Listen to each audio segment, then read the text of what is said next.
درود شریف سارے پڑھیں، بخاری شریف کی حدیث پڑھتے ہیں۔ اللہم صلی علی سیدنا و مولانا محمد و علی آل سیدنا و مولانا محمد وبارک وسلم۔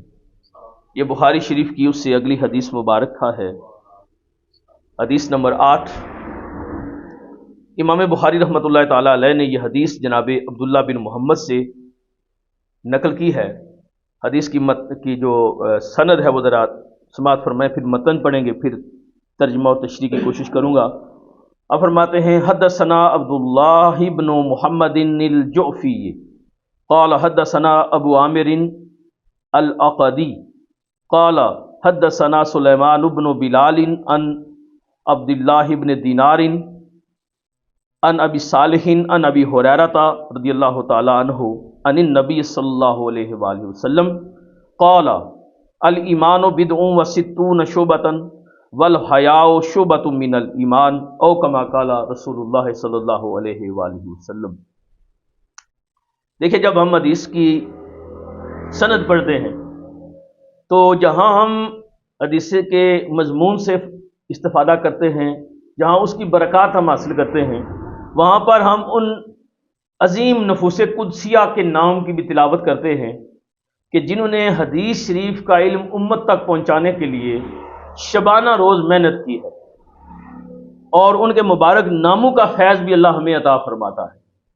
کہ ایک راوی نے سن کر دوسرے راوی کو، پھر دوسرے تیسرے کو، اور یہ سلسلہ نبی پاک علیہ السلام تک پہنچتا ہے۔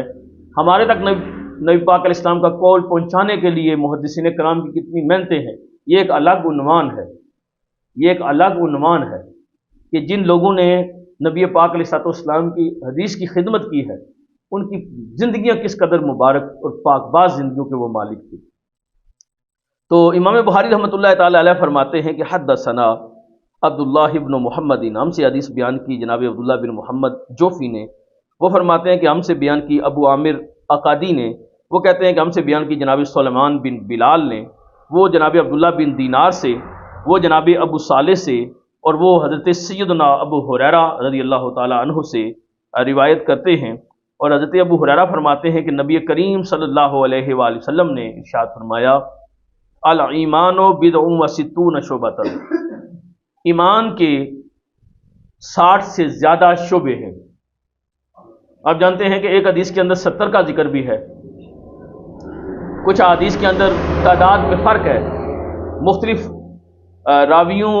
کی جو احادیث ہیں اور مختلف کتابوں کے اندر جو موجود ہیں، اس میں الفاظ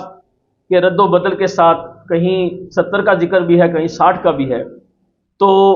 یہاں پہ حدیث شریف کے اندر، اس حدیث کے اندر بھی یہ وضاحت موجود ہے کہ ایمان کے 60 سے زیادہ شعبے ہیں، یعنی اس حدیث کے اندر بھی جو امام بخاری نے نقل کی ہے، وہ بھی آپ نے یہ نہیں کہا کہ 60 ہی ہیں، بلکہ آپ نے فرمایا 60 سے کچھ اوپر شعبے ہیں، یعنی ممکن ہے 70 بھی ہوں، یا اگر اس سے زیادہ ہوں تو سارے اس کے اندر آ جاتے ہیں۔ تو امام بخاری رحمۃ اللہ تعالی علیہ نے یہ حدیث جناب عبداللہ سے اور لی ہے، اور ارشاد فرماتے ہیں کہ نبی پاک صلی اللہ علیہ وآلہ وسلم نے ارشاد فرمایا کہ ایمان کے 70 سے کچھ اوپر 60 سے کچھ اوپر شعبے ہیں، والحیاء شعبۃ من الایمان، اور حیا بھی ان میں سے ایک شعبہ ہے۔ اس کا جو حدیث کا شان نزول جو ہے وہ آپ نے بارہ سنا ہوگا۔ یہاں پہ جو بات ہمارے لیے قابل ذکر ہے وہ یہ ہے کہ ایمان کے 60 یا 70 شعبے ہیں، اور یقیناً سارے ہی ایک بندہ مومن کو نقطہ کمال تک پہنچانے کے لیے ضروری ہیں۔ ایک بندے کو کی فلاح دنیاوی، فلاح اخروی کے لیے سارے ہی ضروری ہے، اور یقیناً دیگر مقامات پر ان کا ذکر ہے، لیکن یہاں پر جو حیا کو الگ کر کے اہتمام کے ساتھ نبی کائنات صلی اللہ علیہ وآلہ وسلم نے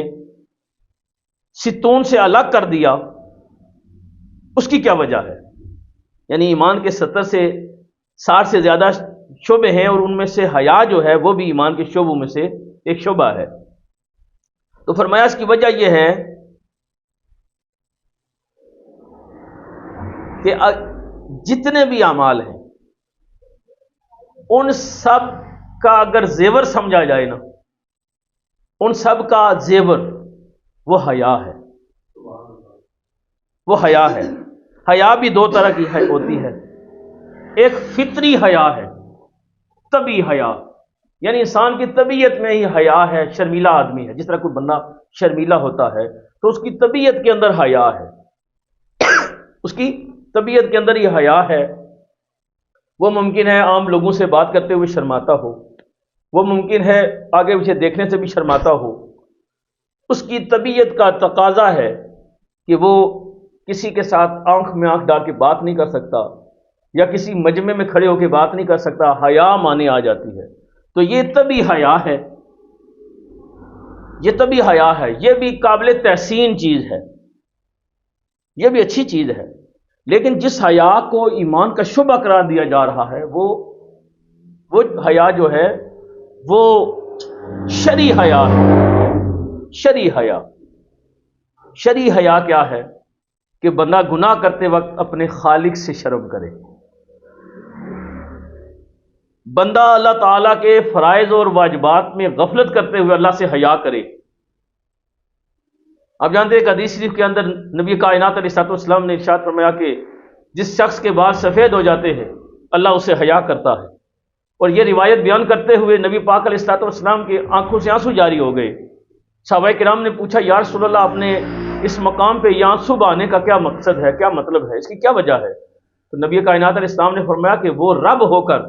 کسی کی سفید داڑھی سے حیا کرتا ہے، لیکن سفید داڑھی والا گناہ کرتے ہوئے اپنے خالق سے حیا نہیں کرتا۔ اس بات پر نبی پاک علیہ السلام کی مبارک آنکھوں سے آنسو جاری ہو گئے۔ تو فرمایا کہ جو حیا ہے یہ تمام دیگر جتنے شعبے ہیں، جتنے بھی شعبے ہیں ایمان کے، ان سب کو پر ایک زیور ہے، ان کا ایک ترہ امتیاز ہے۔ جب حیا ہوگی تو جتنے باقی اس کی اعمال ہیں وہ سارے خوبصورت ہو جائیں گی، اور صرف حیا نکل جائے، ابھی آپ کو بات سمجھ آئے گی، اگر صرف حیا نکل جائے، اس کے بارے میں نبی پاک علیہ السلام کا فرمان موجود ہے، اذا فاتک الحیاء فافعل ما شئت، جب تیری حیا ہی چلی جائے تو پھر جو مرضی کر۔ اسے کھلی چھٹی نہیں دی جا رہی، بلکہ معنی اس کا یہ ہے کہ جب بندہ بے حیا ہو جاتا ہے اس سے کسی بھی چیز کی توقع کی جا سکتی ہے، وہ کچھ بھی کر سکتا ہے۔ تو پھر جس کے پاس حیا طبی بھی ہو، حیا شرعی بھی ہو، اور پھر وہ اس ماحول میں رہ کر باقی اسلام کے ایمان کے شعبوں کی طرف جب توجہ کرتا ہے تو پھر سارے اعمال اس کے انتہائی خوبصورت ہو کے اللہ کی بارگاہ میں پیش ہوتے ہیں۔ تو یہاں پہ بھی جو دیکھیں تشبیہ جو دی گئی ہے اسلام ایمان کو ایک درخت کے ساتھ، کہ ایمان گویا ایک درخت ہے اور اس کے 60 یا 70 شاخیں ہیں،